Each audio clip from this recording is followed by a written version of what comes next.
I've played a lot of role-playing games, and I've read through the rulebooks of even more because it's difficult for me to find time to play as consistently as I'd like. I don't have a good segue from this point, so I'll just skip straight to what it is I want to talk about. Tenra Bansho Zero. Tenra Bansho Zero is a role-playing game from Japan, and it's unique in several ways, both because it's from Japan and even when it's compared to other games from Japan. The setting of the game is an alternate universe, reminiscent of Sengoku-era Japan, otherwise known as the Warring States period.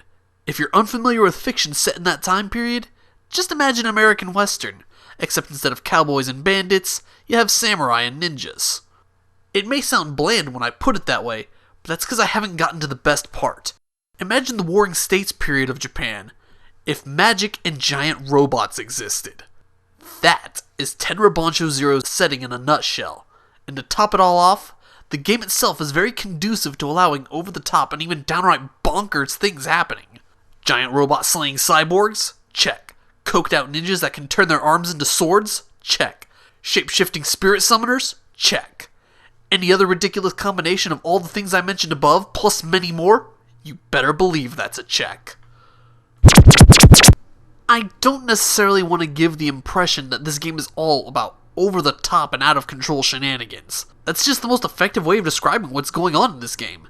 The English translation of this game has a core rulebook that's over 400 pages long, most of it text, and as core rules implies, that's just the rules of play.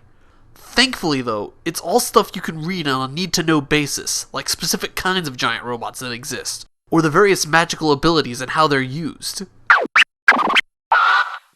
Tenra Bansho Zero uses the common 6-sided dice, and it uses a whole lot of them. I've played games where one of my players was consistently rolling 17 dice. Every roll is more or less the same though, the only difference being how you interpret the results. Usually the GM chooses an attribute like body, agility, or senses to determine how many dice you roll, and then a skill like unarmed, stealth, or first aid to determine what number counts as a success. You then roll the dice and look for any dice that meets or falls below the skill number. Each one that does counts as a success. So if you had a sense of 5 and first aid of 4, you'd roll 5 dice, and each one that's showing 4, 3, 2, or 1 counts as a success, with each success counting towards healing somebody or yourself. If the roll were for unarmed, however, successes would be damage dealt, and for stealth, it'd be how hard you would be to be found with a senses and notice roll. Once you know how dice rolling works in this game, you're pretty much good to go. Aside from some special case like magical abilities, you can make most of it up as you go along. There is, however, one set of rules that everybody in the game simply must know.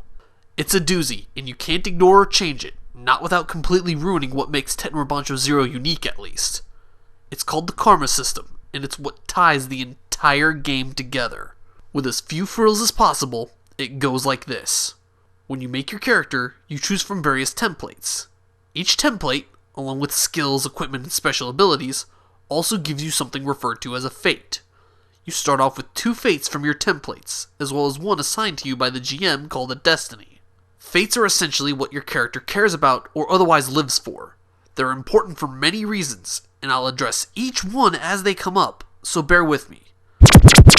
Tenra Bansho Zero is a game that focuses more on being about the story of all the characters. To that end, it has another mechanic called I-Key. I-Key is represented by a little glass bead or token of some sort, and if you have your character do something entertaining, or something that represents one of their fates, the GM or some other player can choose to give you an I-Key chit. These chits can then be used for various things, such as forcing another character, or even yours, into a scene that they're not already involved in, though the most common use for them is a little thing called the fate roll. Fate rolls are a special kind of roll that use your empathy attribute.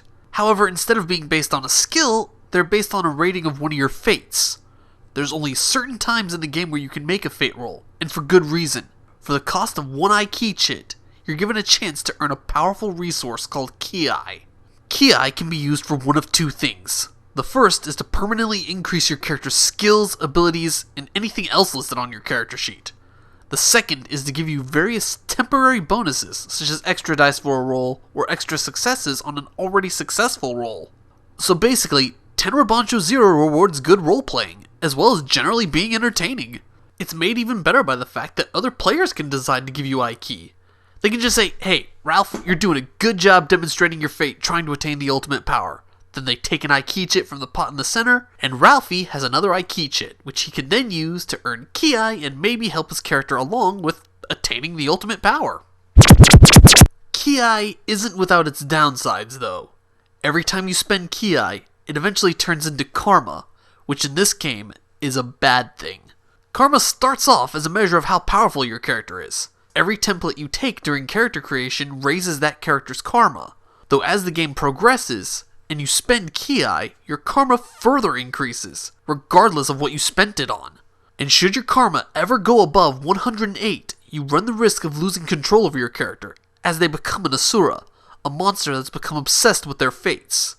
There's a way to lower your Karma and thus prevent this from happening. If you guess that it has something to do with your character's fates, you'd be correct.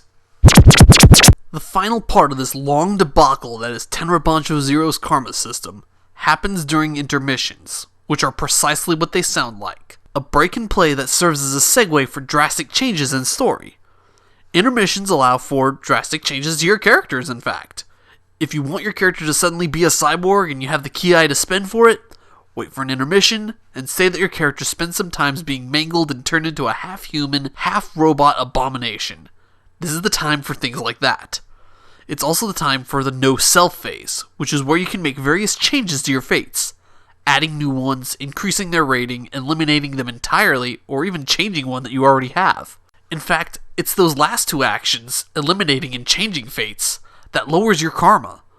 By letting go of things, or reevaluating what your character stands for, they avoid turning into a monster and are given a new lease on life. And that's the big thing that makes Tenra Bansho Zero unique.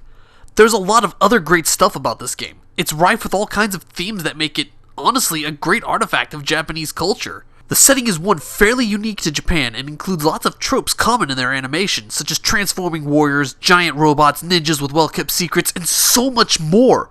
The Karma system also has strong Buddhist theme, which is what with avoiding fixation with the material world. There's a lot to this game. I honestly don't think I could quickly and concisely describe everything else it has in store. If you like role-playing games or Japanese culture, you're doing yourself a tremendous disservice if you don't at least look into this. If you liked this video, click the little thumbs up button, or leave a comment on what you liked about it. You could also leave mean comments about me too. With all that said, I am Aaron der Schaedel, and I will spaz out for you all next time.